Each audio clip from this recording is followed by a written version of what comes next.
Welcome back to Good Morning Maine. I'm here with Jamar Williams. He is the Training and Capacity Building Practitioner for Restorative Justice Project of Maine, and he's here to talk about restorative justice. Jamar, thank you so much for joining us this morning. Thank you for having me there, Emma. Of course. So you're back to put on a training about restorative justice. Can we start off with you explaining a little bit what restorative justice is?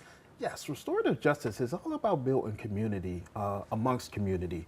And so what happens is oftentimes when people are in community, harm happens. Yeah. You know? And so it's like, how could we start to build community to mitigate from harms happening? So for instance, if something was to happen, if I say, like, for instance, there's a car out there, I'm upset, someone hits the car, I hit your car. Yeah.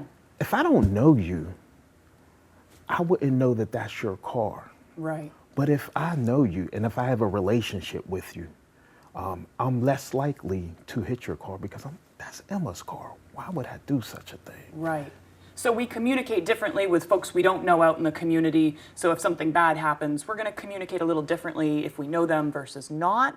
And this kind of seems like a way to bridge the gap when just anything bad happens in the community. Absolutely. Communication skills, it seems Communication. like. Cool.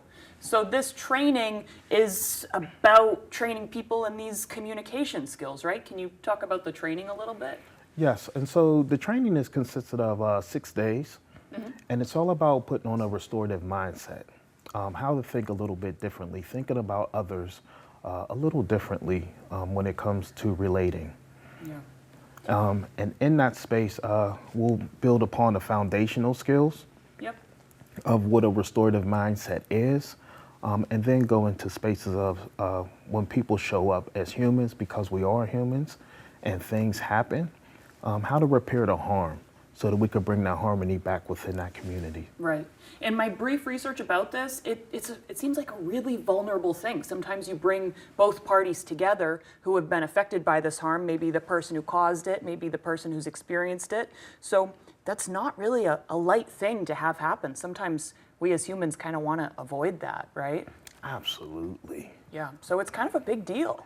Yes, because one, you have to face up, bear responsibility for what has taken place. Right. On one side, but then on the other side, you have to face that person. Not you have to, but if you're brave, and not if you're brave, you have to be vulnerable enough to step into that space, to want to have this communication with that person. Yeah. Vulnerability takes bravery.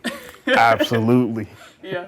So this training is for all sorts of people. I was reading in the description, educators are welcome to come, administrators, HR managers. What types of folks do you often see maybe wanting to be interested in taking this training? So I've seen it all the way across the board. So we've worked with schools, whole school districts. We've worked with colleges, organizations that are starting up, and trying to make sure that their place of work is more inclusive and more a place that fosters growth. Yeah. And so where they're honoring one another. Yeah. Inclusive and fostering growth. I like those keywords. Cool. So do you know, if you don't know, I can link it when I post this online, but where should people go to learn more? Oh, so they could just easily find us on rjpmaine.org.